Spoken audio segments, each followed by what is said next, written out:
नमस्ते हमारे रेलवे की तैयारी करने वाले भाइयों, कैसे हैं आप सभी लोग। और रेलवे प्रोटेक्शन फोर्स कांस्टेबल का एग्जाम बहुत नजदीक आ चुका है और एज ए टीचर मेरा जो फर्ज था वो मैंने पूरा किया। मैंने बहुत सारे सैंपल पेपर आपको सॉल्व कराए मेरे भाई। मैंने रेलवे के पिछले साल के जो भी पेपर कंडक्ट हुए हर एक को सॉल्व कराया। अब आपको बस अपनी तरफ से फुल एफर्ट डालना है। जो भी मैंने पढ़ा है इससे बाहर कुछ नहीं आने वाला। एग्जामिनर की इतनी क्षमता ही नहीं है, ना ही आपके एग्जाम का इतना लेवल है कि इससे ऊपर लेवल का या इससे बाहर एग्जामिनर कोई सवाल बना पाए। 10 मॉक टेस्ट मैंने कराने का वादा किया है। आज की क्लास में हम 9वां मॉक टेस्ट कर रहे हैं मेरे प्यारे में। हर मॉक टेस्ट में 35 सवाल हैं। 10 मॉक टेस्ट में 350 सवाल हो गए। अपने आप में क्रीम है। ये पूरे आपके इस जॉब का, इस पूरे सिलेबस का क्रक्स है मेरे प्यारे में, सबसे इंपॉर्टेंट पोर्शन। आप हमारा टेलीग्राम चैनल ज्वाइन कर लीजिए क्योंकि हर वीडियो का लिंक यहीं पे आता है। और जो बच्चे पीडीएफ से पहले खुद टेस्ट सॉल्व करना चाहते हैं तो मैं साथ साथ जैसे टेलीग्राम चैनल पे हमारी वीडियो का लिंक आता है और उसके साथ साथ मैं पीडीएफ भी अपलोड करा रहा हूं। हर एक जो है यहां पे मॉक टेस्ट की, हर एक एग्जाम पेपर की मैंने पीडीएफ भी यहां पर अपलोड कराई है। ठीक है, तो ये 9वां है। तो इससे पहले जो मैंने 8 यहां पे जो है एग्जाम पेपर कराए कांस्टेबल के लिए, आप हर एक को जरूर देखिएगा मेरे भाई। आपको बहुत मजा भी आएगा और आपका कॉन्फिडेंस भी बढ़ेगा। लेकिन मैं आपको एक चीज और सजेस्ट करूंगा, रिक्वेस्ट भी करूंगा कि भाई अगर आपका पेपर देना ही है आपको, है भाई, आपकी जो है रेस वगैरह भी अच्छी है और आपको कॉन्फिडेंस है कि आप फिजिकल निकाल लोगे, तो एक बार सही से तैयारी करके पेपर दीजिए ना। आप जब आप यहां पे जाओगे मेरे भाई प्लेलिस्ट में, तो आपको यहां पे एक प्लेलिस्ट मिल जाएगी जिसमें मैंने रेलवे के किधर गया ये, हाँ, रेलवे 2024-25 के टॉप क्वेश्चंस, रेलवे ने पिछले साल जो भी पेपर लिए, एएलपी का, आरपीएफ एसआई का, टेक्नीशियन का, जेई का, मैंने हर एक पेपर सॉल्व कराया है। YouTube पर आपको ऐसी वीडियोस कहीं नहीं मिलेंगी। और सबसे इंपॉर्टेंट तो ये वाली वीडियो है आरपीएफ एसआई वाली, पूरी देख के जाइएगा, डायरेक्ट सवाल इसमें से फंसेगा। कल आपको अर्थमेटिक वाली क्लासेस यहां से देखनी है। प्लेलिस्ट बनी हुई है मेरे भाई, railway 2024-25 exam all top question solution, चाट के जाइएगा मेरे भाई पूरा। अब शुरू करते हैं आज का हमारा सैंपल पेपर। कॉपी पेन लेके बैठो, एक एक सवाल मेरे साथ साथ सॉल्व करेगा मेरे भाई। पेपर आसान आएगा, कट ऑफ हाई जाएगी, इतना कंफर्म है। पहला सवाल, एक डीलर अपने सामान पर कॉस्ट प्राइस से 30% अधिक मूल्यांकित करता है। अपने माल को ना लाभ ना हानि के आधार पर बेचने के लिए उसे छूट प्रतिशत की अनुमति कितनी देनी चाहिए। बहुत बढ़िया। 30% की फ्रैक्शन वैल्यू होती है 3/10। सवाल में बोला है कि एक डीलर अपने सामान पर सीपी से 30% मूल्य अंकित करता है, यानी कि अगर सामान का कॉस्ट प्राइस 10 है तो 10 से 3 ज्यादा, यानी कि वो मार्क प्राइस कितना लगाता है, 13। अब सवाल में यह बोला है मेरे भाई कि अगर सामान को नो प्रॉफिट नो लॉस पर बेचना है, इस हिसाब से बेचना है कि ना फायदा हो ना लॉस हो। अगर ना आपको प्रॉफिट हो रहा है ना लॉस हो रहा है, इसका मतलब सामान को आपको क्या करना पड़ेगा, कॉस्ट प्राइस पे बेचना पड़ेगा। भाई इस पेन की कीमत 10 रुपए, 10 रुपए का पेन 10 में बेच दूंगा, ना प्रॉफिट होगा ना लॉस होगा। तो फिर मुझे इसके लिए 13 रुपए के एमआरपी का सामान वापस 10 में बेचना पड़ेगा। तो मुझे 3 रुपए की छूट देनी पड़ेगी मेरे दोस्तों 13 के एमआरपी पर। परसेंटेज में कितना आएगा, इंटू 100%। क्या आएगा, 13 दूनी 26, 4 जीरो, 13 3 39, तो अप्रोक्स 23% आएगा। ये मुझे डिस्काउंट देना पड़ेगा। कितना बढ़िया सवाल था, मजा आ गया करके। आइए, आकाश एक काम को 63 दिन में कर सकता है, दिशा 84 दिन में करते। 12 दिन तक 7वां काम किया, उसके बाद दिशा ने जो है काम छोड़ दिया। आकाश ने बचा काम किया, तो काम को समाप्त करने के लिए आवश्यक कुल दिन, काम को खत्म करने के लिए टोटल कितने दिन लगेंगे। एलसीएम वाला मेथड बता देता हूं। देखिए, आकाश एक काम को 63 दिन में कर सकता है और दिशा सेम उसी काम को 84 दिन में कर सकती है। तो टोटल वर्क मान लेंगे भाई 63 और 84 दोनों से कटने वाला। 63 क्या होता है, 21 या 63, 84 होता है 21 चौक 84, तो 21 तो आएगा ही आएगा। तो एलसीएम आएगा 21 गुणा 3 चौक 12, ठीक है, यानी कि 252। 252 आपका मैंने टोटल वर्क मान लिया, 252। तो आकाश एक दिन में कितना काम करेगा, 252/63 4। दिशा एक दिन में कितना काम करेगी, 252/84 3। ये दोनों की एफिशिएंसी आ गई। अब सवाल में बोला है कि दोनों ने साथ में काम शुरू किया और 12 दिन तक काम किया। अब आप मुझे बताओ 12 दिन में दोनों कितना काम करेंगे। दोनों लोग मिलकर एक दिन में 4 3 7 कुर्सी बनाते हैं। दोनों लोग 12 दिन में कितनी कुर्सी बनाएंगे, 84। तो भाई 252 में से 84 काम हो जाएगा, तो बचा कितना मेरे प्यारे भाई, 8। और ये आपका 16, 168। 168 काम बचा। अब क्या हुआ, 12 दिन के बाद आकाश ने काम छोड़ दिया, आकाश काम छोड़ के चला गया, तो बचे काम को कौन करेगी, दिशा, और दिशा करेगी बचे काम को 3 एफिशिएंसी के साथ। तो बचे काम को करने में दिशा को कितने दिन लगेंगे, 3 पंजे 15, 3 छिंग 18, बचे काम को करने में दिशा को 56 दिन लगेंगे। लेकिन जो जोश में ये आप आंसर मत लगाइएगा मेरे भाई, है ना, 56 दिन इस सवाल का आंसर नहीं आया है। सवाल पूछा काम करने के लिए कुल काम कितने दिन में हुआ, तो भाई 12 दिन तक तो साथ में काम किया ना, तो इसमें आप प्लस 12 और जोड़ेंगे तो 56 + 12 68 आएगा। भाई ये मैच कैसे नहीं कर रहा, 63 चौका 84 तिया, तो ये दोनों एक दिन में 7 काम करते हैं, 12 दिन में करेंगे, 12 सत्ते 84, 12 में से 4 गए 8 और 24 में से 8 गया 16। दिशा करेगी 3 एफिशिएंसी के साथ। अच्छा दिशा ने काम छोड़ दिया, सॉरी, आकाश ने काम पूरा किया, यहां गड़बड़ कर दी हमने। 12 दिन के बाद दिशा ने काम छोड़ दिया, बचा काम आकाश ने करा है, तो आकाश बचा काम करेगा 4 एफिशिएंसी के साथ, कितने दिन में, 42 दिन में करेगा। तो बचा काम 42 दिन में हुआ, सॉरी पूरा काम कितने दिन में हुआ, 12 दिन तो पहले भी लगे, 12 दिन तो दोनों ने साथ में काम किया, तो पूरा काम 42 + 12 54 दिन में हुआ, 54 डेज में पूरा काम हुआ है। ठीक है, आसान सवाल था, मजा आया होगा करके। 20%, 5% और 2% की 3 लगातार छूट के बराबर सिंगल छूट क्या होगी। अगर आपको सक्सेसिव डिस्काउंट निकालना है, फॉर्मूला वाला बेस्ट मेथड बताता हूं, पहले तीनों को जोड़ो, 20, 5, 25, 2, 27, 27 आ गया, माइनस, फिर 2 की गुणा करो, 20 पंजे 100, 5 दूनी 10, 20 दूनी 40, तो 100, 10, 110 और 40 150 आ गया, 2 की गुणा करके जोड़ दो, 150 आ गया, 150 को आप 100 से भाग करिए 1.5 प्लस, फिर क्या करो, फिर तीनों की गुणा करो, 20 पंजे 100, 100 दूनी 200, 200 आ गया, इस 200 को आपको भाग देना है 10,000 से, 200 को जब आप 10,000 से भाग देंगे तो क्या आएगा, 0.0200। यही आपका डिस्काउंट है। तो अगर डाटा आसान है तो ये फॉर्मूला मेथड लगाना है। 27 में से 1.5 घटाएंगे 25.5 और ये दो 25 पॉइंट, ठीक है भाई, 25.7% आ जाएगा। 20 पंजे 100 दूनी 200, 200 बटे ये आ जाएगा मेरे भाई 10,000, तो 4 जीरो, तो हाँ 25.52, सॉरी 25.52% आएगा। ऑप्शन कौन सा मैच हुआ, डी ऑप्शन मैच हुआ जी, 25.52 आएगा। क्लियर है, कितना आसान सवाल है, एक ही स्टेप में हो जाएगा अगर आप इस तरीके से करेंगे।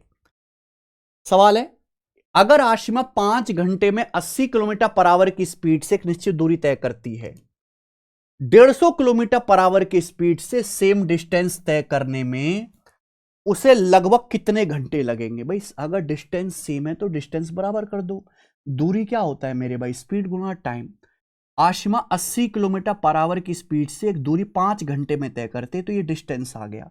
अब इसी दूरी को बेचारी आशिमा अगर 150 किलोमीटर पर आवर की स्पीड से चलेगी तो कितने समय में कवर करेगी, टाइम आपको निकालना है।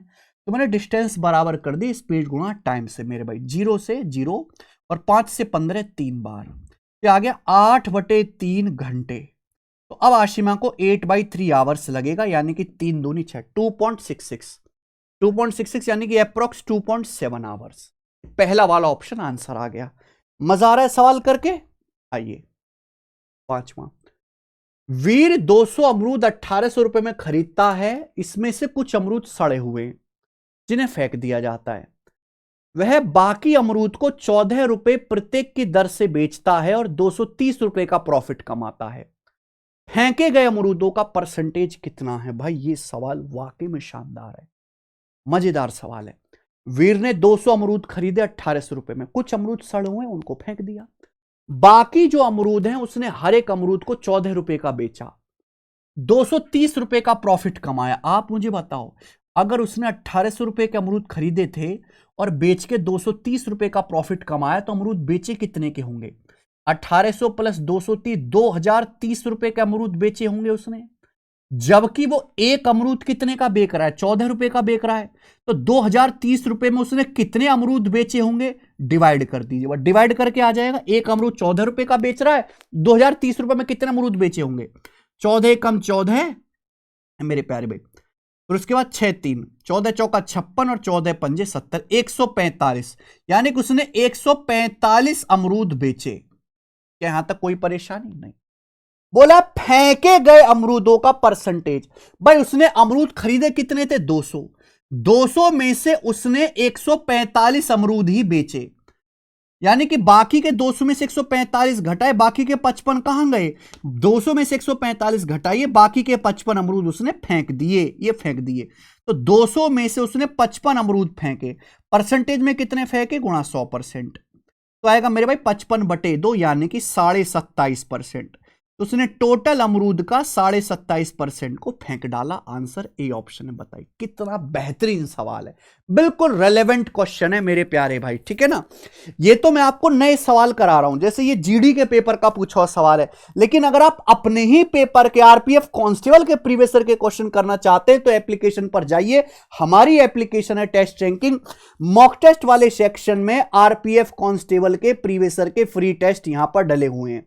ये देखिए आरपीएफ कांस्टेबल के। अब जैसे पेपर होने वाला है, अभी आपका पेपर होगा एनटीपीसी का, एनटीपीसी का देखिए, ग्रुप डी का देखिए, हर एक एग्जाम के प्रीवियस ईयर के टेस्ट फ्री मिल जाएंगे। जैसे ग्रुप डी का आप देखो, वी ऑल टेस्ट करिए, प्रीवियस ईयर के कितने 20 के 20 टेस्ट फ्री हैं। आप बस एप्लीकेशन डाउनलोड करो और ये टेस्ट फ्री में आप अटेम्प्ट कर सकते हैं। Full length exam oriented as it is previous year paper, इतना कंटेंट तो हमने फ्री में दे दिया मेरे प्यारे भाई। एप्लीकेशन पर आ जाइए। ग्रुप डी का, रीना अपने जन्मदिन की पार्टी में 20 मिनट देरी से पहुंचती है अगर वो 3 किलोमीटर पर आवर स्पीड से चलती है। अगर स्पीड बढ़ाकर 4 किलोमीटर पर आवर कर देती है तो 30 मिनट पहले पहुंच जाती है। घर और जन्मदिन पार्टी के स्थान के बीच की दूरी पूछा है। पहले 20 मिनट देरी से पहुंच रही थी, अब 30 मिनट पहले पहुंच रही है। जब भी ऐसा सवाल आए ना जिसमें टाइम का डिफरेंस दिया है, हमेशा ये कॉन्सेप्ट लगाना। आप रेशियो से कर सकते हो, पर मैं आपको बेस्ट तरीका यही बताऊंगा कि ये वाला फॉर्मूला से आप करिए, S1 गुणा S2 upon S1 difference S2 गुणा डेल्टा टी।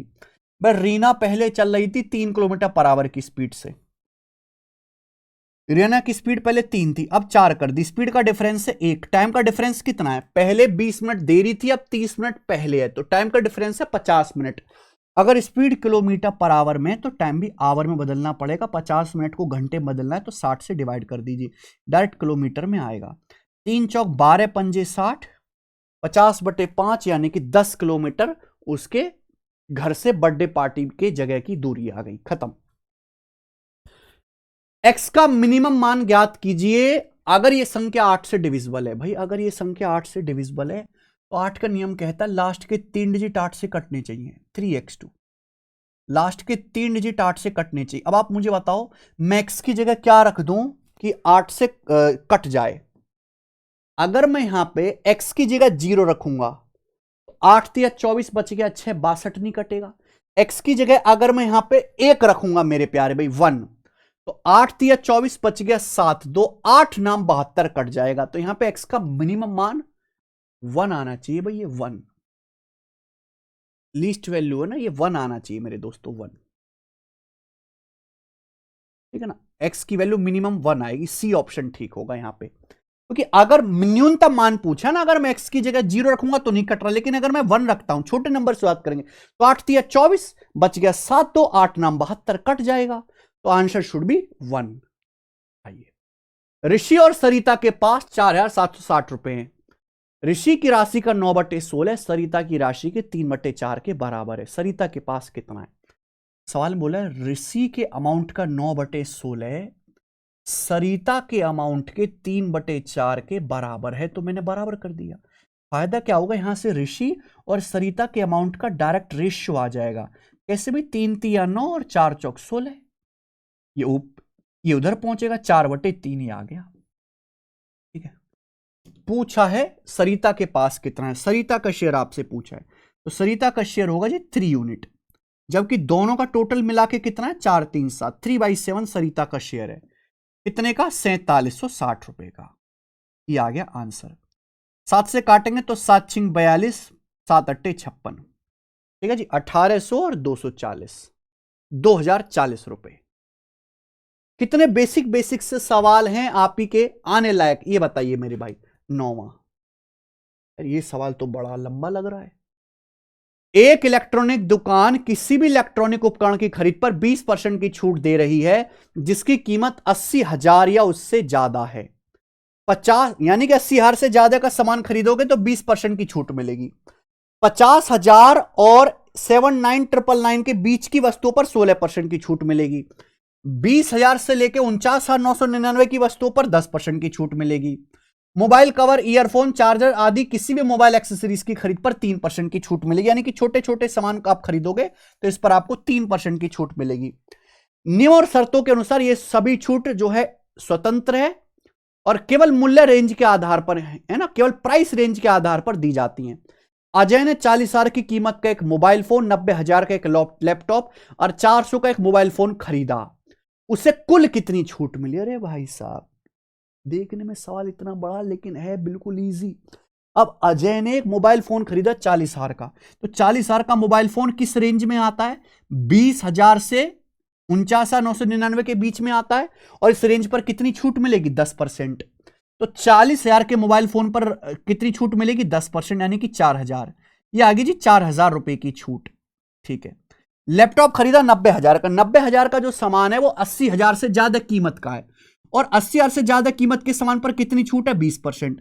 तो 90,000 का 20% कितनी छूट होगी? 18,000 रुपए की छूट हो गई। बाकी छोटे मोटे सामान पर, जैसे मोबाइल कवर खरीदा उसने 400 का, मोबाइल कवर पर कितनी छूट है? 3% की छूट है। तो 400 का 3% कितना आ जाएगा मेरे प्यारे भाई? यहां पर 12। इस पे आपकी 12 की छूट हो गई। तो टोटल छूट होगी 18 4 22,012। 22,012 रुपए का कुल डिस्काउंट है। तो जरूरी नहीं कि अगर कोई सवाल आपको देखने में बहुत बड़ा लग रहा है वो मुश्किल ही हो। कितना आसान सवाल था लेकिन देखने में भयानक। P ratio Q plus R 2:5 है। R ratio P plus Q 6:7 है। Q ratio P plus R का मान ज्ञात कीजिए। बहुत बढ़िया। सवाल में आपसे क्या पूछा है? सवाल में आपसे पूछा है Q ratio P plus R. Ratio का बहुत अच्छा सवाल। देखो मेरे भाई, ये पी से क्यू आर का रेशियो है, ये आर से पी प्लस क्यू का रेशियो। तो हम यह सम सेम कर लेते हैं ना भाई। अगर मैं यहां से, ध्यान सुनेगा, अगर यहां से मैं P plus Q plus R निकालता हूं तो 2 5 7 आता है। यहां से R plus P plus Q निकालता हूं तो 6 7 13 आता है। ये गलत बात है ना। तो यहां से P प्लस क्यू पर R 7 आ रहा है, यहां से P क्यू आर का योग 13 आ रहा है। 7 13 को बराबर करना बनाना पड़ेगा 91। 91 बनाने के लिए सम 7 है, 7 को 91 बनाने के लिए 13 से गुणा। यहां मेरे प्यारे में 13 को 91 बनाने के लिए 7 से गुणा, ये आ जाएगा मेरे भाई। तो P का मान आ जाएगा, देखो 13 दूनी 26, P का मान ये 26 आ गया। R का मान कितना आएगा? R का मान आएगा, देखिए 6 की ये 7 में गुणा होगी ना, R की जगह क्या लिखा हुआ है? 6 7 42, R का मान 42, यानी कि P प्लस R आएगा 26 प्लस 42 68। 68 आएगा जी P प्लस R, यानी कि ये आंसर है। टोटल 91 आना चाहिए, 68 और 23 91 होता है, टोटल 91 आना चाहिए। बस यही आंसर आ गया, डी ऑप्शन, खत्म।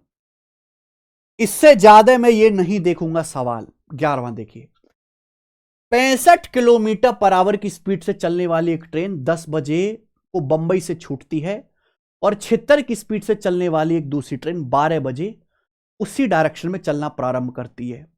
बंबई से कितनी दूरी पर वो मिलेंगी? अच्छा मेरे भाई देखो, ये बंबई है, बंबई मेरी जान है, बॉम्बे। बॉम्बे से एक ट्रेन निकलती है मेरे भाई, कितने बजे? सुबह 10 बजे। कितने की स्पीड से? 65 की स्पीड से। एक दूसरी ट्रेन मेरे भाई 76 किलोमीटर पर आवर की स्पीड से 12 बजे चलती है सेम डायरेक्शन में। तो पहली ट्रेन 10 बजे निकली, दूसरी 12 बजे, यानी कि पहली ट्रेन 10 बजे से 12 बजे तक 2 घंटे अकेले चली। तो पहली जो ट्रेन है, जो हमारी फर्स्ट ट्रेन है, 2 घंटे में कितना चल जाएगी? फर्स्ट ट्रेन 2 घंटे में कितना चल जाएगी? 65 किलोमीटर पर आवर की स्पीड से चले तो 2 घंटे में 130 किलोमीटर चल के यहां पे आ जाएगी फर्स्ट ट्रेन। यहां आ गई मेरे भाई, यहां पर। समझ में आया? आप बोलोगे हाँ जी सर यहां पे आ गई। इसमें कोई परेशानी है? कोई परेशानी नहीं है मेरे भाई। मैं 12 बजे तक की कहानी दिखा रहा हूं। अब जैसे 12 बजे यहां से दूसरी ट्रेन ने भी, सेकंड ट्रेन ने भी चलना शुरू कर दिया। अब सेकंड ट्रेन ने भी चलना शुरू कर दिया। अब देखिए पहली वाली ट्रेन चल रही है 65 की स्पीड से, दूसरी वाली ट्रेन चलेगी इसका पीछा सेम डायरेक्शन में 76 की स्पीड से, तो दूसरी वाली ट्रेन फास्ट है, पहली वाली को पकड़ लेगी। पूछा है बंबई से कितनी दूरी पर पकड़ेगी, बंबई से सपोज ये ऐसे पकड़ी जाएगी, बंबई से कितनी दूरी पर दोनों ट्रेन एक साथ हो जाएंगी। तो बताइए 12 बजे के बाद की कहानी देखो, ये ट्रेन इतना गई, ये ट्रेन इतना गई, तो दोनों ट्रेनों ने सेम डिस्टेंस चली है मेरे भाई। 12 बजे के बाद जो है, सॉरी, दोनों ट्रेनों ने सेम टाइम लिया होगा, सेम टाइम। कैसे? 12 बजे के बाद जितने टाइम पहली ट्रेन चलेगी उतने टाइम ही दूसरी ट्रेन चलेगी, दोनों यहां पर मिलेंगी। और अगर टाइम सेम है तो distance is directly proportional to speed. Time अगर सेम है तो जो दोनों ट्रेन की स्पीड का रेशियो होगा, फर्स्ट और सेकंड, पहली ट्रेन की स्पीड 65 है, दूसरी की 76 है, ये दोनों ट्रेन की स्पीड का रेशियो है, तो दोनों ट्रेन द्वारा चलेगी डिस्टेंस का रेशियो भी यही होगा, डिस्टेंस का रेशियो भी यही होगा। अच्छा, सेकंड ट्रेन को पहली ट्रेन से कितनी डिस्टेंस ज्यादा चलनी है? 11। सेकंड ट्रेन जो है पहली वाली ट्रेन से 11 यूनिट डिस्टेंस ज्यादा चलेगी, जबकि सवाल के अनुसार सेकंड ट्रेन फर्स्ट ट्रेन से 130 किलोमीटर ज्यादा चलेगी। 11 की वैल्यू 130 किलोमीटर है, 130 किलोमीटर। ऑप्शंस काफी दूर दूर हैं, मैं अप्रोक्स मारेंगे मेरे भाई। 11 की वैल्यू 130 किलोमीटर है। पूछा बंबई से कितनी दूरी पर मिलेंगे, यानी कि सेकंड ट्रेन द्वारा चलेगी दूरी बतानी। भाई जितनी दूरी सेकंड ट्रेन चली है ये वाली, वहीं पर मिलेंगे। तो सेकंड ट्रेन ने चली है 76 यूनिट, 11 के लिए 130 किलोमीटर है, तो एक की वैल्यू 130/11। 76 की वैल्यू आपसे पूछी है मेरे भाई, ये आ जाएगा। ठीक है, तो वैसे तो 11 सत्ते 77 होता है, पर ये 7 बार जाएगा, तो 13 सत्ते 91, 910 किलोमीटर। 910 से हल्का सा कम आएगा, 910 से कम आएगा हल्का सा, ये आंसर आना चाहिए मेरे भाई, और लगभग में आएगा। 11 सत्ते 77 होता है, ये 76 है, तो लगभग 7 बार जाएगा। 13 सत्ते 91, 910 किलोमीटर से हल्का कम, एक ही ऑप्शन है सी आंसर। मजा है सवाल करके। 12वां सवाल, अलील ने कार से एक निश्चित दूरी तय करी। 35% दूरी 70 की स्पीड से, 40% दूरी 80 की स्पीड से, और बाकी दूरी 50 की स्पीड से तय करता है। पूरी यात्रा के लिए औसत चाल, मेरे भाई ध्यान सुनिएगा। एवरेज स्पीड क्या होता है? एवरेज स्पीड होता है कुल चली गई दूरी बटे कुल लिया गया समय। हम 35% दूरी जाते हैं 70 की चाल से, फिर 40% दूरी जाते हैं 80 की चाल से, फिर बाकी दूरी जाते हैं 50 किलोमीटर पर आवर की चाल से, है ना। हम यहां पे लिख रहे हैं मेरे भाई डिस्टेंस। ये 35% डिस्टेंस गए हम 70 की चाल से, ये 40% डिस्टेंस गए 80 किलोमीटर पर आवर की चाल से, बाकी बचा 35, 40, 75, ये 25% distance, 25%। 70 kilometre per our, 80 kilometre per our और 50 किलोमीटर पर आवर की चाल से पूरी जर्नी में औसत चाल आपसे पूछा है। औसत चाल बताइए मेरे भाई क्या आंसर होगा? ये ना, देखो 70 का आधा, 80 का आधा, 50 का आधा। एक काम करता हूं, अपनी मर्जी से कुछ भी मान सकते हैं, इस पूरे को 2 से गुणा कर लेता हूं। मान लीजिए ये 70 किलोमीटर है, ये 80 किलोमीटर डिस्टेंस आप जा रहे हो, और ये जा रहे हो आप 50 किलोमीटर डिस्टेंस, 50 किलोमीटर डिस्टेंस। भाई रेशियो क्या होना है? रेशियो होना है 35%, 40%, 25%, है ना। तो डबल करके लिख लिया। मान लिया कि 70 किलोमीटर या 80 किलोमीटर या 50 किलोमीटर की डिस्टेंस जा रहे हो, रेशियो तो सेम है ना, बट डबल कर दिया। फायदा क्या होगा कि कुल डिस्टेंस आप गए 200, कुल डिस्टेंस आप गए 200 किलोमीटर कुल डिस्टेंस। और कुल डिस्टेंस में आपको टाइम कितना लगा? 70 किलोमीटर जाओगे 70 किलोमीटर पर आवर की स्पीड से 1 घंटे, 80 जाओगे 80 की स्पीड से 1 घंटे, 50 किलोमीटर जाओगे 50 किलोमीटर पर आवर की चाल से 1 घंटे, तो कुल टाइम लगा 3 घंटे। 200 किलोमीटर जाने में कुल टाइम 3 घंटे लगा, तो एवरेज स्पीड आएगी 200/3, यानी कि बी ऑप्शन, 66:2/3। इससे आसान तरीका नहीं हो सकता कोई। ये डाटा का सवाल था मेरे भाई। बोला 20% चक्रवृद्धि ब्याज दर पर 12,500 कितने साल में 21,600 हो जाएंगे? अगर ब्याज की दर 20% है, यानी कि 1/5, यानी कि 1 साल में आपको 5 रुपए पर 1 ब्याज मिलेगा, यानी कि 1 साल में जो है 5 रुपए जो है वो 6 हो जाएंगे। बोला 12,500 का प्रिंसिपल 12,500 रुपए कितने साल में अमाउंट 21,600 हो जाएंगे? कितने साल में? आप मुझे बताओ। आप ना ऐसे सवाल में अमाउंट प्रिंसिपल का रेशियो ले लिया करो। आप ये देखो, 2 जीरो कट गया। एक साल में आपका पैसा 6/5 गुना हो रहा है। 216 6 का क्यूब, 125 5 का क्यूब, तो यानी कि ये तो 6/5 का क्यूब हो गया ना। हर एक साल में आपका पैसा 6/5 टाइम्स हो रहा है। यहां 12,500 रुपए 21,600 हो गए, तो 6/5 की पावर 3 हो गया। पावर 3 हो गया यानी कि 3 साल। जितनी ये पावर आएगा उतना ही आपका टाइम होगा। ये बहुत अच्छा कॉन्सेप्ट है। द वैल्यू ऑफ दिस, इसकी वैल्यू बतानी है मेरे भाई। देखो मेरे दोस्त, ये सवाल जो है सीधा फॉर्मूला है, इसमें कोई कैलकुलेशन नहीं करनी। देख रहे हैं, 231 प्लस 19 का वर्ग प्लस 231 माइनस 19 का वर्ग। आपको ये कॉन्सेप्ट पता होना चाहिए मेरे भाई कि a प्लस बी स्क्वायर में अगर a माइनस बी स्क्वायर जोड़ते हैं तो जोड़ के आता है बच्चों twice of a square plus b square. a plus b square में a माइनस बी स्क्वायर जोड़ेंगे तो twice of a square plus b square. और अगर इसको मेरे प्यारे भाई यहां नीचे ले, अगर इसको मेरे प्यारे भाई यहां नीचे ले आते हो बटे में, तो ये क्या हो जाएगा? ये आ जाएगा। यही तो सवाल है, यही तो सवाल है मेरे भाई, यही तो सवाल है। बस यहां ए की जगह क्या लिख दिया? 231, बी की जगह लिख दिया 19, a plus b square plus a minus b square बटे a square plus b square. क्या आ गया आंसर? 2। कुछ नहीं था मेरे भाई, कुछ भी जो हो। 15वां डीपी कांस्टेबल का सवाल।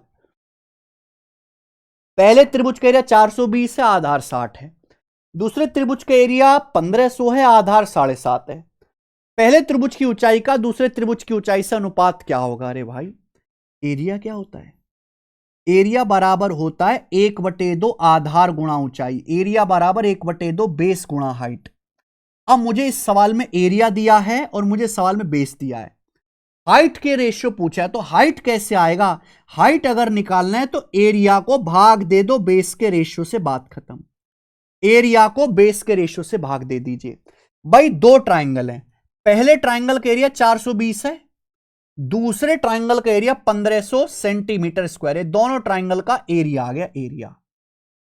अगर हम बात करें तो पहले ट्राइंगल का जो बेस है मेरे प्यारे भाई वो 60 है, और दूसरे ट्राइंगल का जो बेस है 7.5 सेंटीमीटर है। 7.5 सेंटीमीटर।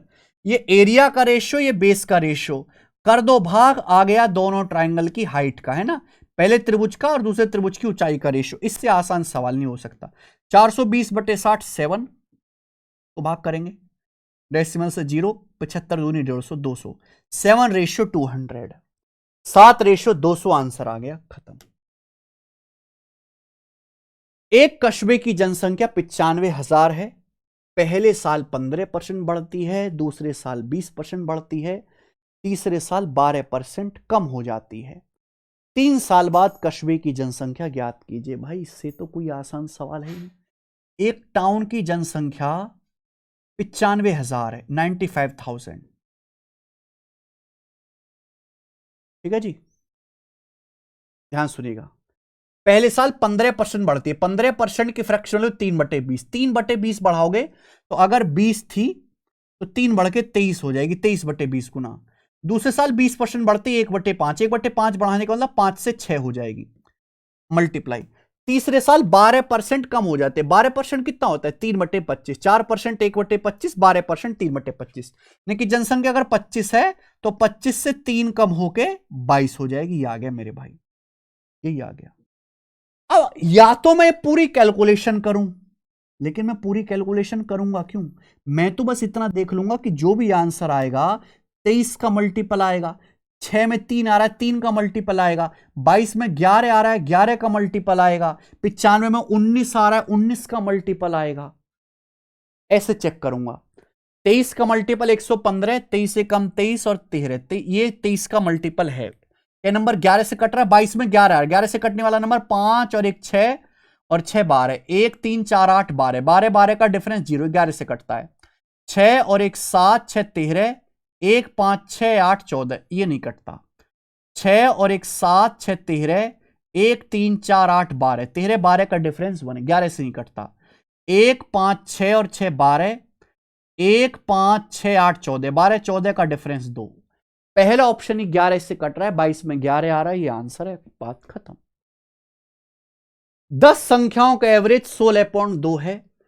हर संख्या में से 3 घटा दिया जाए तो 10 संख्याओं का नया औसत क्या है? बहुत बेसिक सी बात भाई। अगर 10 संख्याओं का एवरेज 16.2 है, हर संख्या में से अगर हर संख्या में से 3 घटा दोगे तो संख्याओं का नया एवरेज भी 3 कम हो जाएगा। 16.2 माइनस 3 13.2। हर संख्या में जो एक्शन करोगे एवरेज में भी वही होगा। अगर हर संख्या को डबल करोगे एवरेज भी डबल हो जाएगा।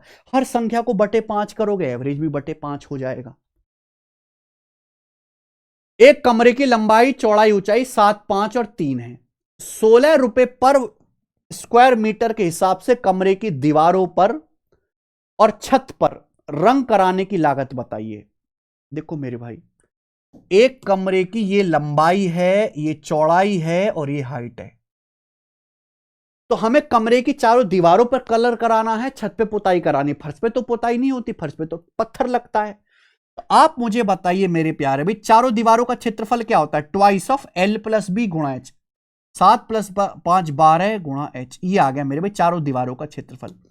प्लस छत का एरिया, छत का एरिया अगर आपको निकालना है तो एल गुणा बी, लंबाई गुणा चौड़ाई, प्लस 35, ये आ गया मेरे भाई। ये चारों दीवारों का क्षेत्रफल आ गया, यानी कि इतने मीटर स्क्वायर चारों दीवारों का प्लस सीलिंग का जो है मेरे प्यारे भाई एरिया है। अब इसको हमें व्हाइट वॉश करना है मेरे भाई, ठीक है जी, व्हाइट वॉश करना। अगर 1 मीटर स्क्वायर का खर्चा 16 रुपए है तो इतने मीटर स्क्वायर का खर्चा क्या आएगा जी? 16 से गुणा, ये आंसर आ जाएगा, बात खत्म। तो 12 दूनी 24 या 72, 72 प्लस 35 कितना आ जाएगा? 107। 107 गुणा 16 यानी कि 1600 और 112 1712 रुपए, 1712 आंसर है, ठीक है ना। हम ये भी चेक कर सकते हैं कि सीधा कि अगर हम 16 से गुणा कर रहे हैं तो जो भी आंसर आएगा 16 से कटने वाला आएगा। ऑप्शन से ये भी देख सकते थे 16 से कौन सा कट रहा है। मजा आ रहा है भाई? टेस्ट लगाने में आ रहा है? मजा आ रहा है तो लाइक कर दिया करो मेरे भाई। रात को 10 बजे भी आपके लिए रिकॉर्ड कर रहे हैं मेरे दोस्त, किस टाइम से वीडियो चली जाए। हमारी क्लास होती है तो हम जो है लाइव नहीं ले पाते उस टाइम स्लॉट में क्लास, पर रिकॉर्डेड क्लास जो है आपको हम रात के समय में जरूर रिकॉर्ड करके भेजते हैं भाई। सेब के रस और संतरे के रस वाले मिश्रण में, ये रेलवे का ही सवाल है। हमारे पास सेब का रस संतरे का रस वाला एक मिश्रण है जिसमें 20% सेब का रस है। दोनों रस वाले एक अन्य मिश्रण में 30% संतरे का रस है। दोनों मिश्रणों को एक निश्चित अनुपात में मिलाया जाता है जिसकी वजह से नए मिश्रण में सेब के रस यानी कि एप्पल और ऑरेंज के रस का रेशो 4:3 हो गया। बोले फाइनल मिश्रण में पहले मिश्रण दूसरे मिश्रण का क्रम अनुसार अनुपात याद कीजिए। देखो भाई, हमने दो मिश्रणों को मिलाया, फर्स्ट और सेकंड को। अब चाहे आप एप्पल पे ध्यान दीजिए मेरे भाई, चाहे आप ऑरेंज पे ध्यान दीजिए। चाहे एप्पल के कंसंट्रेशन पे एलिगेशन लगा लो, चाहे ऑरेंज से होगा, एलिगेशन से ही आंसर सेम आएगा। मैं एप्पल पे ध्यान देता हूं कि हमारे पास पहला सॉल्यूशन में कितना सेब का रस है? 20%। दूसरे वाले सॉल्यूशन में कितना सेब का रस है? अगर 30% संतरे का है, 30% संतरे का, तो 100 में से 30 घटाइए, बाकी का 70% सेब का रस है। जब मैंने पहले और दूसरे को मिलाया तो नए मिश्रण में एप्पल ऑरेंज का रेशियो 4:3 है। तो एप्पल कितना है भाई? एप्पल कितना है? 4। एप्पल कितना मिश्रण में? 4 आउट ऑफ टोटल 7, परसेंटेज में इंटू 100%, तो ये आएगा मेरे भाई 400/7%, 400/7%, ये आएगा मेरे बच्चों। एलिगेशन लगाते ही आंसर आ जाएगा मेरे भाई, ठीक है जी। जीरो तो हम काट ही लेते हैं और एलिगेशन लगाइए, ठीक है। या एलिगेशन लगाने का बेस्ट तरीका है कि यहां बटे 7 आ रहा है ना, पूरे को 7 से गुणा कर लो। पहले यहां पूरे को 7 से गुणा कर लो। 7 दूनी 14, 7 सत्ते 49 और ये 40। अब लगाओ भाई, 49 माइनस 40 9, 40 माइनस 14 26, यानी कि 9:26। फर्स्ट और सेकंड मिश्रण को 9:26 के अनुपात में मिलाया गया था, बी ऑप्शन आंसर। बिना एलिगेशन लगाए सवाल नहीं होने वाला। 18 मैकेनिक 10 दिन में 90 कार बनाते हैं। 12 दिन 150 कारों की मरम्मत करने के लिए कितने मैकेनिकों की आवश्यकता होगी? भाई ये जो सवाल है ये होता है M1 D1 बटे W1 बराबर M2 D2 बटे W2 के कंसेप्ट है। आपको मैन दिया है, डेज दिया है, वर्क दिया है। 18 मैकेनिक 10 दिन में 90 कार रिपेयर करते हैं, 90 कार रिपेयर करते हैं, ये आ गया। तो बोला कितने मैकेनिक चाहिए 12 दिन में 150 कार रिपेयर करने के लिए, 150 कार, ये आ गया बच्चे। 12 से 180 जाएगा 15 बार, 15 से 90 जाएगा 6 बार, और 6 से 150 जाएगा 25 बार, यानी कि आंसर आ गया 25 ही आ गया। सब कुछ तो कट गया, क्वेश्चन मार्क, यानी कि हमें 25 मैकेनिक चाहिए। मजा आ रहा है? 20 सवाल कर दिए हमने राजी खुशी मेरे प्यारे भाई, ठीक है जी। उससे पहले मैं आपको बताऊं कि मैं बीच बीच में बहुत सारे फॉर्मूले या बहुत सारे शॉर्टकट इस्तेमाल करता हूं, पर हमारे पास इतना समय नहीं है कि मैं इसको पूरा डिटेल में बता पाऊँ, कि ये मॉक टेस्ट में ऑलरेडी 35 सवाल हैं। अगर हर एक चीज, हर एक फॉर्मूला लिखने लगेंगे तो फिर ये वीडियो 2 घंटे से भी ज्यादा की चली जाएगी। तो मैं आपको सजेस्ट करूंगा, अगर आप कंसेप्चुअली वीक हैं, फॉर्मूला शॉर्टकट नहीं आते, तो एक ऐसी किताब है, एक ऐसी कॉन्सेप्ट की कलेक्शन की बुक है जिसमें गणित के अर्थमेटिक मैथ हो चाहे एडवांस मैथ हो, ज्योमेट्री, मेंसुरेशन, अलजेब्रा, हर एक फॉर्मूले को, हर एक शॉर्टकट को एग्जाम्पल के साथ बहुत सिंपल भाषा में इंग्लिश हिंदी में लिखा गया है मेरे भाई। ये फॉर्मूला बुक है, बहुत पॉपुलर है ये बच्चों के बीच में। सबसे अच्छी बात है कि एक कलरफुल बुक है, बहुत ज्यादा मोटी किताब नहीं है, और आप इसके डेली 3-4 पेज भी पढ़ो या ऐसे नॉर्मली खाली टाइम में भी रिवीजन करते रहो तो भी गणित में बहुत सुधार आ सकता है। इवन 2023 के सीजीएल रैंक 1 जिसने कहीं से कोई कोचिंग नहीं करी, बिना कोचिंग के नौकरी ली, उसने भी, उस बच्चे ने भी इस किताब को हेल्प में लिया था अपनी तैयारी में। उनका मैसेज भी है एज इट इज हमारे पास, जब सिलेक्शन के बाद इन्होंने मैसेज किया था मैं सोशल मीडिया पे, ठीक है। तो आप इस किताब को ऑर्डर करके मंगा लीजिए, कोई बहुत पतली किताब है, 100-150 में आपको फ्लिपकार्ट पर मिल जाएगी, कम से कम आपके कॉन्सेप्ट तो सुधरेंगे, ठीक है। आइए, एक आदमी 87% खर्च करता है, इनकम 18% बढ़ती है, खर्चा 17% बढ़ता है, बचत कितने % बढ़ेगी? बढ़िया सवाल मेरे भाई। देखो 100 मान के भी कर सकते हैं, डेविएशन भी लगा सकते हैं। मैं डेविएशन बताता हूं। खर्चा और बचत इनकम होता है। एक आदमी 87% खर्च करता है, 100 रुपए कमाता है तो 100 में से 87 खर्च करता है, तो 100 में 87 घटाइए, बाकी 13 बचत करता है। उसकी इनकम 18% बढ़ जाती है। इनकम का मतलब होता है खर्चा प्लस बचत, एक्सपेंडिचर प्लस सेविंग 18% बढ़ गया, ठीक। खर्चा 17% बढ़ जाता है, पूछा है बचत कितने % बढ़ेगी? Reverse deviation. आप बताओ, अगर किसी आदमी की इनकम 18 बढ़ी, 18%, तो खर्चा भी 18% बढ़ना चाहिए, बचत भी 18% बढ़नी चाहिए, लेकिन खर्चा बढ़ा 17, 18% की बजाय खर्चा 17% बढ़ा है, 1% कम, तो खर्चा 87 का 1% कम बढ़ा है, तो बैलेंस करने के लिए 87 का 1% ज्यादा कर देंगे। आउट ऑफ टोटल, टोटल बचत कितनी है बटे 13, जो भी निकालना उसी के बेस से डिवाइड करना है। 13 से जाएगा 13×78 मेरे प्यारे भाई, बचेगा 7×2 9, 13×7 यानी कि अप्रोक्स आएगा 18 से 24.7, 24.7 के करीब, तो 24.7% बचत बढ़ जाएगी। इससे जल्दी सवाल का आंसर आ ही नहीं सकता, कोई तरीका लगा लो। यदि किसी वृत्त का व्यास 24% बढ़ा दिया जाए व्यास, तो इसका क्षेत्रफल कितना % बढ़ जाएगा? देखिए, सर्कल का जो एरिया होता है मेरे भाइयों, वो होता है πr²। अब पाई तो एक फिक्स वैल्यू जिसका मान 22/7 होता है, तो सर्कल का एरिया डिपेंड करता है रेडियस के स्क्वायर पे। अगर हमने व्यास 24% बढ़ाया है व्यास, तो रेडियस भी 24% बढ़ेगी, है ना, क्योंकि व्यास, रेडियस और व्यास क्या होते हैं मेरे प्यार में? डायरेक्टली प्रोपोर्शनल होते हैं। जिस हिसाब से व्यास बदलोगे रेडियस भी उसी हिसाब से बदलेगी। अगर रेडियस 24% बढ़ गई तो एरिया कितना बढ़ेगा? ये पावर 2 है, तो एरिया जो बढ़ेगा वो 24 का सक्सेसिव होगा, है ना, पावर 2 है ना, 24 और 24 का सक्सेसिव, 24 + 24 + 24 × 24/100। सीधा फॉर्मूला है मेरे भाई परसेंटेज के सक्सेसिव का, तो 48 और 576/100 5.76, तो 48 और 5 53.76% उसका एरिया बढ़ जाएगा मेरे भाई। आगे 2 साल पहले एक शहर की जनसंख्या 5 लाख थी, वार्षिक जन्म दर और मृत्यु दर 6% और 3% है। शहर की प्रेजेंट पॉपुलेशन बताओ। देखिए ये बहुत बढ़िया सवाल है। 2 साल पहले एक शहर की जनसंख्या 5 लाख थी, जन्म दर 6% है, मृत्यु दर 3% है। इसका मतलब अगर शहर में 6% बच्चे पैदा होते हैं तो 3% बूढ़े मर जाते हैं, यानी कि उस शहर की जनसंख्या हर साल 3% बढ़ रही है। तो 2 साल में कितना बढ़ेगी? 3 और 3 का सक्सेसिव 6.09%।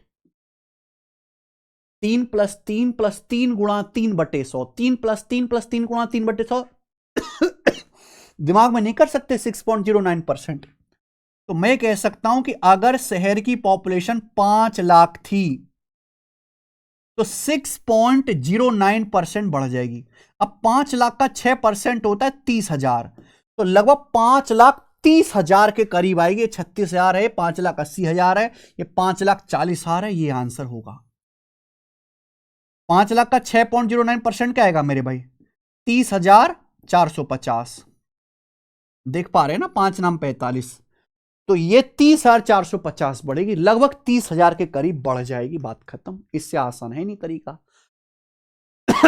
आरपीएफएसआई का सबसे बड़े वृत्त की परिधि ज्ञात कीजिए जिसे एक आयत में अंकित किया जा सकता है। That can be inscribed in rectangle whose dimension are 250 metre and 126 metre. देखो मेरे भाई, ये समझे कि एक आयत है। ये थोड़ा अलग लग रहा है भाई। मान लीजिए कि ये आयत है जिसकी एक डायमेंशन, एक लंबाई 250 मीटर है और चौड़ाई 126 मीटर है। बात सही है। बोला है उस सबसे बड़े सर्कल की परिधि ज्ञात कीजिए जिससे आयत में अंकित इस रेक्टेंगल के अंदर इंस्क्राइब किया जा सकता है। अब बताओ इस रेक्टेंगल के अंदर सबसे बड़ा सर्कल कौन सा बनेगा? इससे बड़ा सर्कल तो बन ही नहीं सकता इसके अंदर। बोलो, है किसी में हिम्मत जो इससे बड़ा बिठा दे? और इस सर्कल का जो डायमीटर होगा वो इतना ही होगा जितनी मेरे भाई इसकी चौड़ाई 126, यानी कि इस रेक्टेंगल की जो रेडियस, इस सर्कल की जो रेडियस होगी वो 126 का आधा हो जाएगी, 63 मीटर। ये रेडियस होगी 63। आपसे पूछा सबसे बड़े सर्कल की परिधि। परिधि होती है जी 2πr। वैसे पाई में 22 आ रहा है, यानी कि 11 का मल्टीपल आ जाएगा आंसर। 7 नाम 63, ठीक है ना, 189 का दुगुना। ठीक है जी। तो कितना आ जाएगा मेरे प्यारे भाई? 198 का ना, ये आएगा, सॉरी ए ऑप्शन करेक्ट आएगा। 396 ए ऑप्शन आएगा ना। यूनिट मैच कर लेंगे। 2 दूनी 4 नाम 36, 6। आसान सवाल है। 25वां जीडी कांस्टेबल का सवाल है। एक क्लास के स्टूडेंट का एवरेज वजन 58.5 किलो था।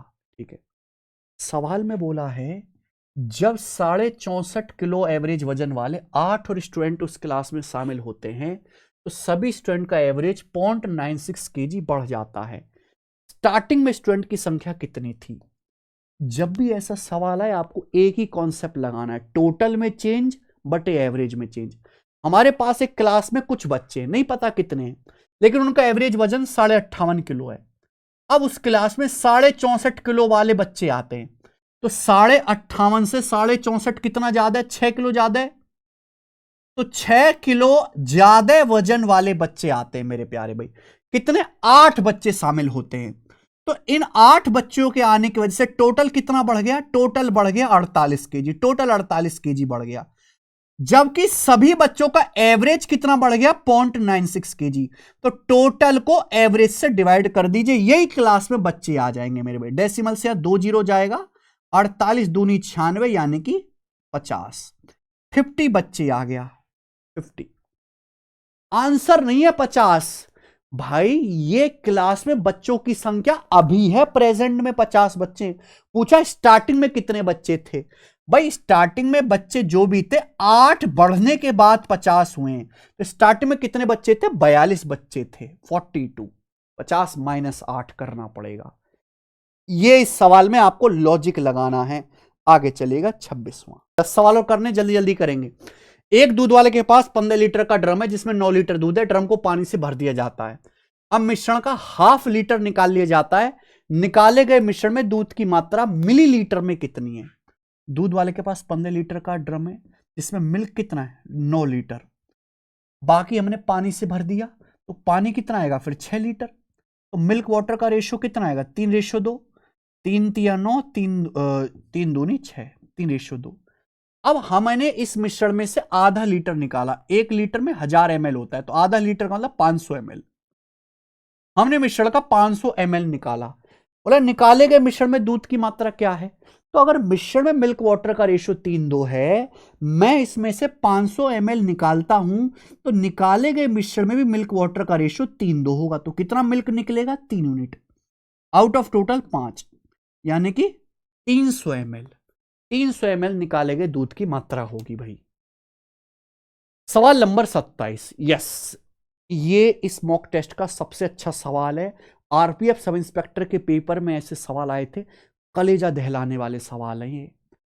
एक बैंक हर साल 5.6% चक्रवृद्धि ब्याज देता है, और इस ब्याज की गणना अर्धवार्षिक आधार पर की जाती है। ब्याज जो है सेमी एनुअली कंपाउंड होता है। एक ग्राहक हर साल 1 जनवरी और 1 जुलाई को 7,346 रुपए बैंक में जमा करता है। साल के एंड में उसे ब्याज के माध्यम से प्राप्त होने वाली राशि कितनी है? और आंसर बताना है लगभग में। देखो सवाल मुश्किल नहीं है, मुश्किल है इसकी कैलकुलेशन। साल के एंड में देखिए, हमारे पास 1 साल का समय है। बैंक ब्याज दे रहा है 5.6%, लेकिन ब्याज हाफ ईयरली कंपाउंड हो रहा है। तो हाफ ईयरली का मतलब 6 महीने की 2 साइकिल बन जाएंगी, 6 महीना और 6 महीना। अब आप मुझे ध्यान से सुनना मेरे प्यारे भाई। आप क्या करते हो? आपने बैंक में खाता खुलाया, आप 1 जनवरी को बैंक में 7,346 रुपए जमा कर देते हो 1 जनवरी को। फिर 1 जुलाई को 7,346 रुपए जमा करते हो। 1 जुलाई कब आएगी? 6 महीने बाद, यानी कि 6 महीने के बाद आप फिर से बैंक में 7,346 रुपए जमा कर देते हो। तो आपको कितना ब्याज मिलेगा 1 साल के एंड में? अगर ब्याज 1 साल में 5.6% है, तो 6 महीने में कितना ब्याज होगा? 2.8%। यानी कि इस 7,346 पर तो आपको 2.8% का ब्याज मिलेगा। भाई 6 महीने में कितना ब्याज मिलेगा? इस 7,346 पर तो केवल 6 महीने का ब्याज मिलना है 2.8%। लेकिन इस वाले 7,346 पर क्या होगा? 6 महीने का और 6 महीने का, 6 महीने का सक्सिव ब्याज मिलेगा। इस 7,340 पर 6 महीने का 2.8% और फिर अगले 6 महीने का 2.8%, यानी कि 2.8 और 2.8 का सक्सेसिव ब्याज मिलेगा। यहां आपको ब्याज मिलेगा 2.8 और 2.8 का सक्सेसिव इस 7,346 रुपए पर। अब सक्सेसिव क्या होता है? एक्स और वाई का, x plus y plus x y बटे 100। 2.8 प्लस 2.8 5.6 प्लस 2.8 गुणा 2.8 7.84। 7.84 को भाग करेंगे 100 से तो 0.0784। ये आएगा मेरे प्यारे भाई 5.67 है भाई। हाँ यही आएगा 5.6784% आपको ब्याज मिलेगा। बात को समझे भाई। ये 2.8 का successive x plus y plus x y बटे 100, 2.8 प्लस 2.8 5.6, 2.8 गुणा 2.8 7.84 होगा। 100 से भाग करेंगे तो 0.0784, यानी कि इस पर मिला 2.8% ब्याज। 7,346 पर यहां मिला 2.8%, इस 7,346 पर मिला 5.678%। टोटल कितना ब्याज मिला? टोटल इतना ब्याज मिला, जोड़ दीजिए 28 और 56 मेरे दोस्तों 84, यानी कि आ गया 8.4784% आपको ब्याज मिलेगा। ठीक है, यही आएगा क्या? 28 और 5.6 8.4784% आपको ब्याज मिलेगा। इतने परसेंट ब्याज मिलेगा। अब इतना परसेंट अगर मैं निकालूंगा 7,346 का तो लंका लग जाएगी। इससे मैं कह सकता हूं कि लगभग 8.5% है, कि 0.47 को मैं 8.5% कह सकता हूं। 8.5% से हल्का सा कम है ये। 8.5% निकालना है 7,346 का। 7,346 रुपए का 8.5% आपको निकालना है। अब ये बताओ कैसे आएगा? ब्रेक कर करके निकालो। पहले 7,000 का 8%, 7,000 का 8% 560। उसके बाद 30 का 8% 300 हो गया ना, 300 का 8% 24, ये बचा 46, 46 का 8% कितना आएगा 32, और ये 2.4 है, ये आएगा मेरे प्यारे भाई 3.44, तो आएगा 27.44। ठीक है भाई, पहले 7000 का 8% निकाला, फिर 346 का 8% निकाला, अब ये 0.5 भी है। अब 7340 का निकालना है 0.5%। देखो 7340 का 1% क्या आएगा, ये आएगा 1%। ये 7340 का 1% है 100 से भाग, इसका आधा कर दो आ जाएगा 0.5, इसका आधा क्या आएगा लगभग 36 के करीब, लगभग 36 के करीब आएगा। अभी ये 36.5 के करीब आएगा, ये आ जाएगा मेरे भाई 36.7 के करीब। तो लगभग कितना आएगा मेरे भाई 27 और 36 हो गया आपका 63, 560 और 63, 560 और 63 कितना आ जाएगा 623 के करीब। तो 623 के करीब आ रहा है मेरे भाई, हालांकि 623 से हल्का सा कम आएगा आंसर। ठीक है जी, क्यों कम आएगा मेरे भाई, क्योंकि ये मैंने 8.5% निकाला, जबकि एक्चुअल ब्याज है 8.4784%।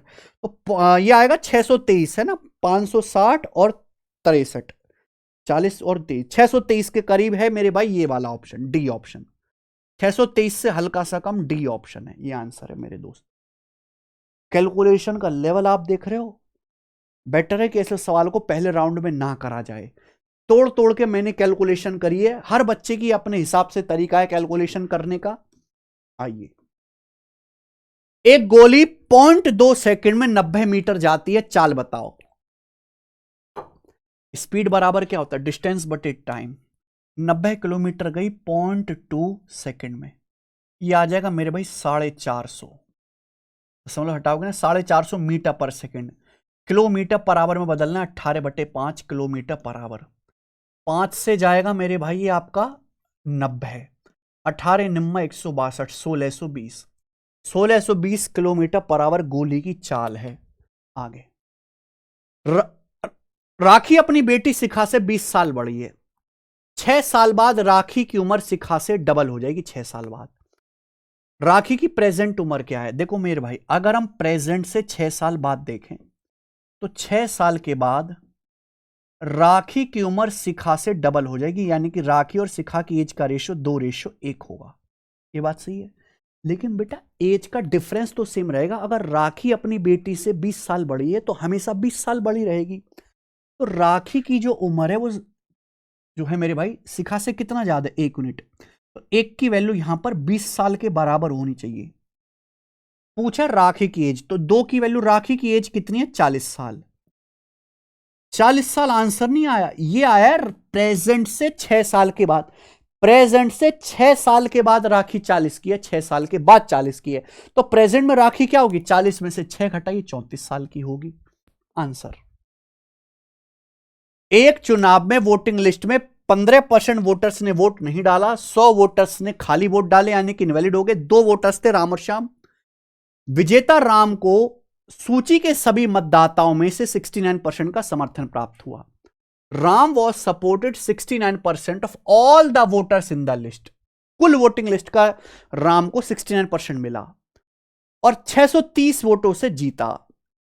वोटिंग लिस्ट में वोटर की संख्या ज्ञात करें। ये बहुत बढ़िया सवाल है, गजब का लॉजिक सिखाऊंगा। देखिए, कुल वोटर होते हैं 100%, 100% को बराबर करो। 100% में से 15% लोगों ने वोट नहीं डाले, ये ना डालने वाले वोट।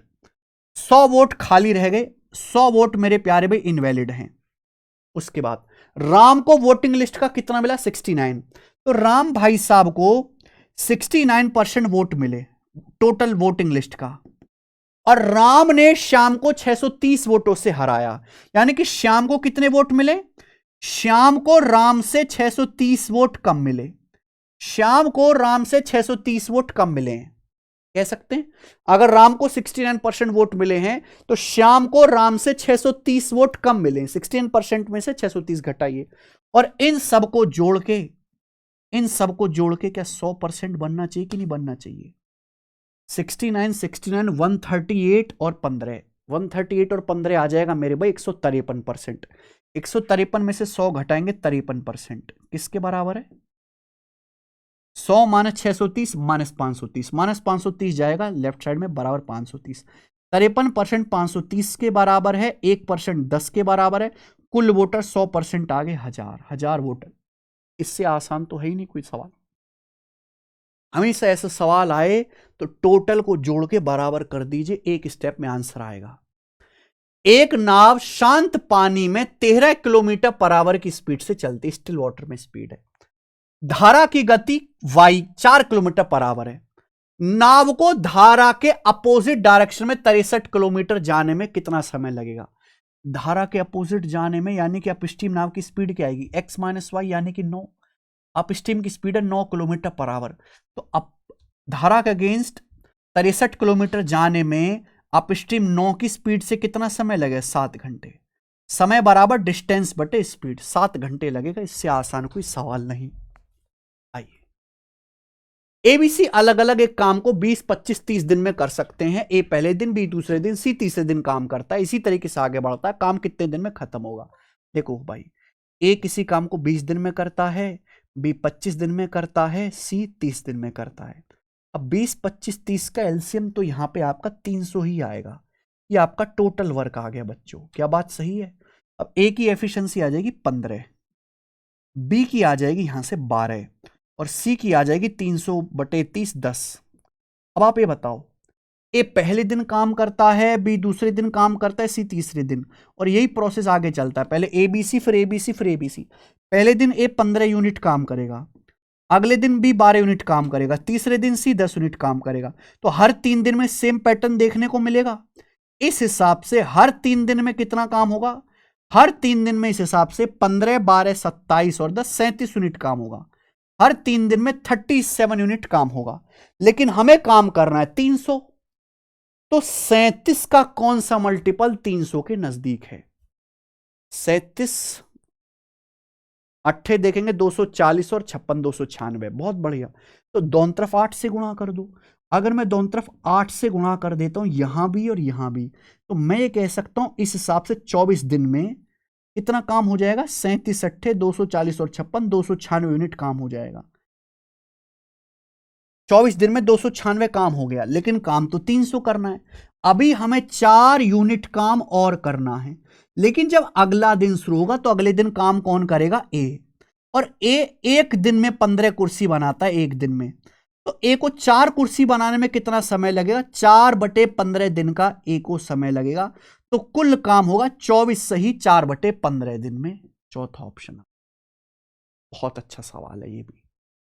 आइए, मोहन, मीना और माधव 3000, 2000, 5000 का इन्वेस्ट करके एक पार्टनरशिप में प्रवेश करते हैं। 5600 के प्रॉफिट के में दिए गए नामों के क्रम में उनका हिस्सा बताओ। देखो, प्रॉफिट जो होगा वो सीधा का सीधा मेरे प्यारे भाई निवेश के रेशियो में बांटा जाएगा। जिस हिसाब से उन्होंने इन्वेस्टमेंट किया है, प्रॉफिट भी उसी रेशियो में मिलेगा। अगर इन्होंने 3000, 2000 और 5000 रुपए इन्वेस्ट किए हैं तो इनके इन्वेस्टमेंट का रेशियो 3-2-5 है। 3-2-5। तो इन तीनों को मिलने वाले प्रॉफिट का रेशियो भी 3-2-5 ही होगा। बात आई समझ में? तो तीनों का टोटल प्रॉफिट आएगा जी 3 और 2 5, 5 10, क्योंकि तीनों का टोटल प्रॉफिट है 5600। ठीक है बच्चों, यानी कि 560 गुना। तो 3 की वैल्यू भी 560 गुना होगी। 3 का 560 गुना कितना होता है? 1680। 2 का 560 गुना कितना होता है? 2 का 560 गुना 1120। तो 1120 ये वाला आंसर है। 560 गुना करना था, खेल खत्म। सिंप्लीफाई करिए। डीपी कांस्टेबल का सवाल है, इसको सरल करना है मेरे भाई। देखो, परसेंटेज से 2 जीरो कट जाती है, परसेंटेज से 2 जीरो कट गया। ये कितना आएगा? 13 दूनी 26, 13 दूनी 26 और 5 31/13। लेकिन गुणा 91 करेंगे तो 13 सत्ते 91 और 31 सत्ते आ जाएगा 217, 217 प्लस। देखिए, परसेंटेज से 2 जीरो कट जाएंगे, यहां देखिएगा 102 एकम 102, 17 छिक्का 102, यानी कि आ जाएगा 108। 217 प्लस 108, ठीक है भाई, प्लस ये कितना है? 17 और 13 30, 30/5 6, 6 3 18, ये आ गया 18 आ गया। और यहां देखिए सबसे आखिर में जो बड़ा ब्रैकेट है, जो लार्ज ब्रैकेट है, इस पूरे की पावर 1/3 हो रहा है, इसकी पूरे की पावर 1/3 हो रहा है। 217 प्लस 108 आ गया जी 325। 325 प्लस 18 आ गया जी 343। बहुत बढ़िया। तो 343 की पावर 1/3, इसका क्यूब रूट आ जाएगा 7 आंसर। तो कभी सवाल मुश्किल आए ना, इस तरीके से देखने में मुश्किल है पर बहुत आसान है। हमेशा परसेंटेज से 2 जीरो काट लिया करो, क्योंकि 100% एक होता है। आखिरी सवाल करेंगे हम आज के टेस्ट का 35वां। डीआई का मैं एक सवाल जरूर कराता हूं, डीआई से भी क्वेश्चन आएगा पेपर में। पाई चार्ट 1995 में कारखाने के अलग अलग कैटेगरी में वर्कर्स को दिखाता है, ठीक है। What the central angle for the category D of pie chart. Category D के लिए सेंट्रल एंगल क्या है? कैटेगरी डी में कितने वर्कर काम कर रहे हैं? 25%। सेंट्रल एंगल क्या होगा? यानी कि जैसे कैटेगरी डी है हमारी, इस सेंटर पे कोई ना कोई एंगल बना रही है थीटा, ये एंगल कितना होगा ये पूछ रहा है।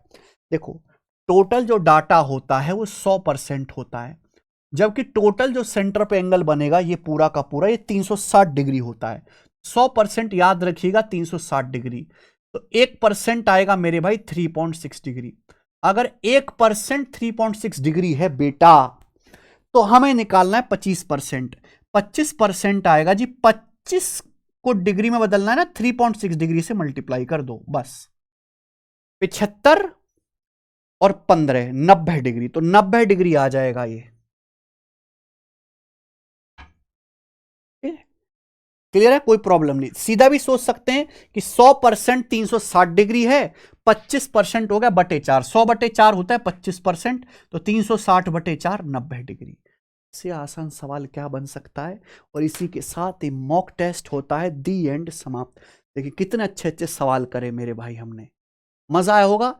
एग्जामिनर भी यहीं से टिप टिप के पेपर बनाएगा भाई, चिंता मत करो दोस्त। आसान आपको पेपर मिलने वाला है। जो पढ़ाया गया है उस पर विश्वास रखिए, खुद पे विश्वास रखिए और पेपर को फोड़ के आइए मेरे भाई, ठीक है। चैनल पे जितने मॉक टेस्ट पहले करवाए हुए हैं उन सभी को करके जाना है, लास्ट ईयर के सवालों का सॉल्यूशन करके जाना है मेरे भाई। अगर किसी टॉपिक में फंस रहे हो कि भाई हमारा जैसे डिस्काउंट के सवाल नहीं हो रहे सही, तो हमने इसी चैनल पे पूरी की पूरी प्लेलिस्ट में रेलवे का प्रैक्टिस बैच भी कराया है। रेलवे की कंप्लीट प्रैक्टिस सीरीज भी हुई है जी। यहां पर प्लेलिस्ट में जाना पड़ेगा ना, आप प्लेलिस्ट में जाइएगा मेरे भाई। तो प्लेलिस्ट में यहां पर एसएससी रेलवे कॉन्सेप्ट सीरीज है, ये तो रेलवे प्रैक्टिस सीरीज। हर एक चैप्टर अर्थमेटिक का percentage ratio, discount, mix alligation सब पढ़ा है। जिस चैप्टर में प्रॉब्लम हो यहां से देख लीजिएगा, पूरी प्रैक्टिस क्लास है। लास्ट मॉक टेस्ट कराऊंगा मेरे प्यारे भाई कल, लेकिन उससे पहले आप लाइक करिएगा, कमेंट जरूर करिएगा कि आज का टेस्ट आपको कैसा लगा और आपने कितने सवाल सही किए ये भी मुझे बताओ। बाय।